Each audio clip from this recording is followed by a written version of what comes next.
A pair of spiny arms closes around a trilobite. The predator lifts it from the Cambrian seafloor. There is nowhere to run. The hunter twists it, squeezes it, tries to force it open. But every movement only drives the plates more tightly together. At last, the predator releases its grip. For the first time, the hunter's greatest advantage has met an answer. When predators learnt to see, prey could no longer survive by hiding alone. They had to change their bodies. They had to build armor.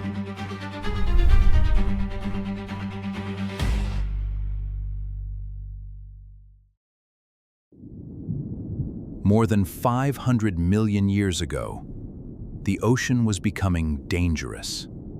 Animals could see farther, move faster. Predators no longer had to stumble into their prey. They could choose a target from a distance and pursue it. Instead of keeping danger away, animals began placing a barrier between danger and their living tissue. Some reinforced their outer coverings with minerals. Some grew thicker plates. Some added spines. The ocean was becoming an arsenal. Tiny mineralized tubes, plates, and spines began appearing.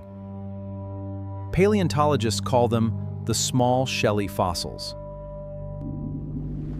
And among its most successful armored survivors were the trilobites. A trilobite's shell was not one solid shield. It was something more useful. The body was divided into a head, a flexible middle, and a tail. It was armor that could move. Beneath it were the vulnerable parts, soft legs, gills, and the mouth. Some trilobites evolved a remarkable solution. They enrolled. It was a rapid emergency transformation. From a crawling animal into a locked defensive capsule. But armor carried a price. Armor looks like the perfect defense. It is not. As the animal grows, the armor eventually becomes too small. For trilobites, growth required one of the most dangerous acts of their lives: molting.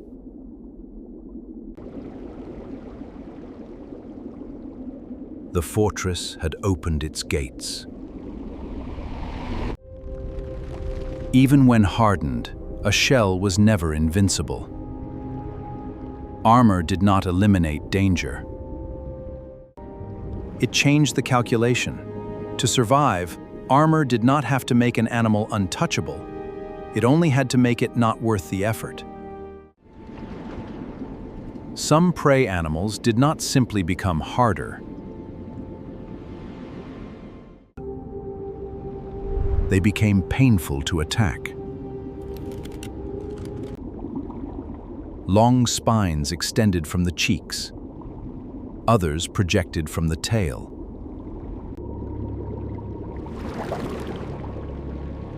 A predator approaching from the wrong angle risked meeting a point instead of a meal. Layer by layer, prey stopped being helpless targets. And every new obstacle placed pressure on predators to improve. Armor did not end predation. It made predators more inventive. The fossil record preserves clues to these encounters. Some trilobite shells show injuries that later healed. These fossils do not record only death. They record failed hunts. Every healed wound marks a moment when armor worked.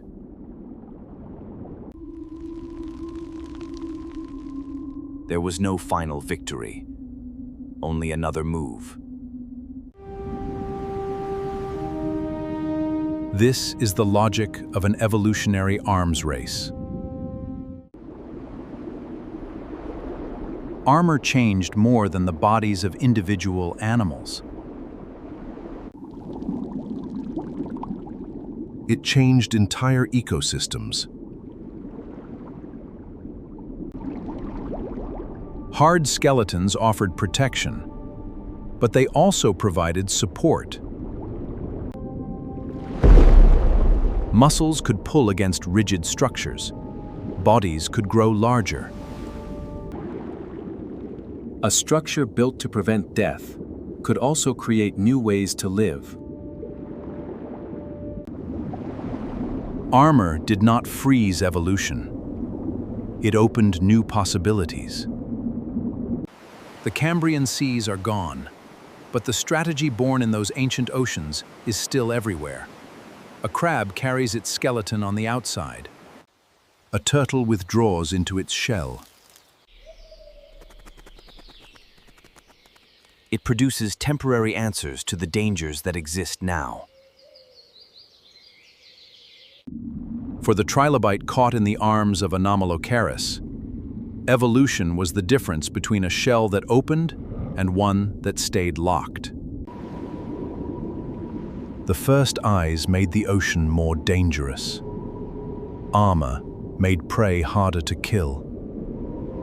And between them began a contest that would shape the history of animal life. Predators had learned to find their prey. Now prey had learned to fight back. Before the arms race, the world was soft. Life was a slow dance of membranes.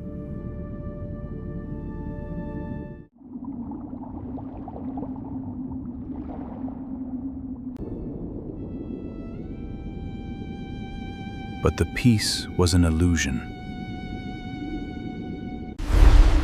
It was only waiting for a catalyst. The revolution began at the chemical level.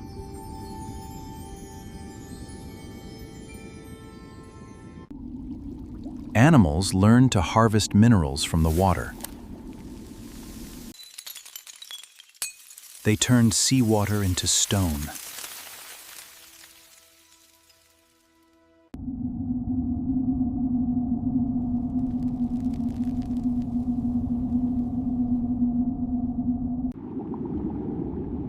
Not all armor was made of stone. Waiwaxia grew a coat of chainmail.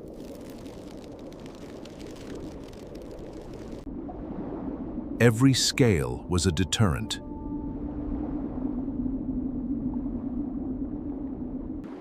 Every spike a warning.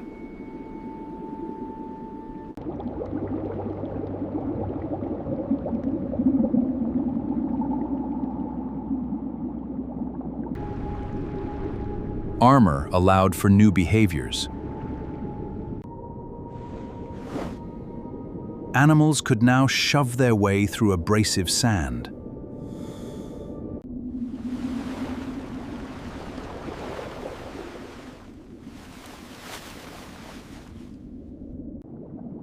They could hide in plain sight, protected by their own walls.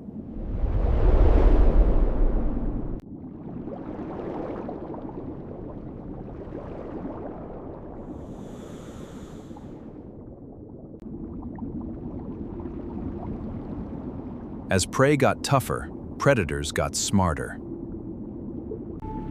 They developed probes, crushing jaws, new ways to find the weakness in the wall.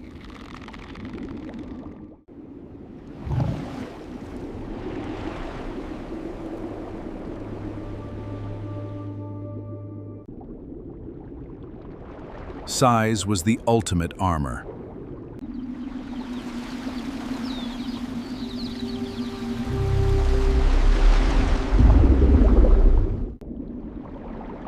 With a rigid frame to support massive muscles. Some species grew to sizes the world had never seen. The debris of the arms race created the seafloor itself. Discarded shells became homes for others. Armor didn't just protect life, it built the foundation for the future.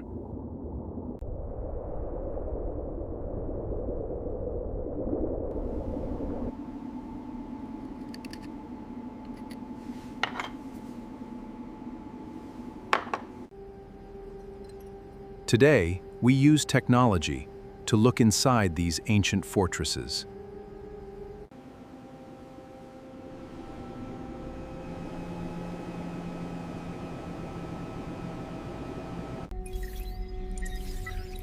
We can see the internal structures that allowed them to roll, to breathe, and to survive.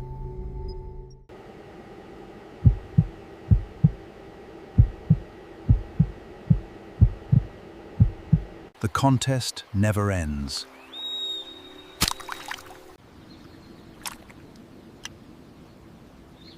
The script written in the Cambrian is still being read today.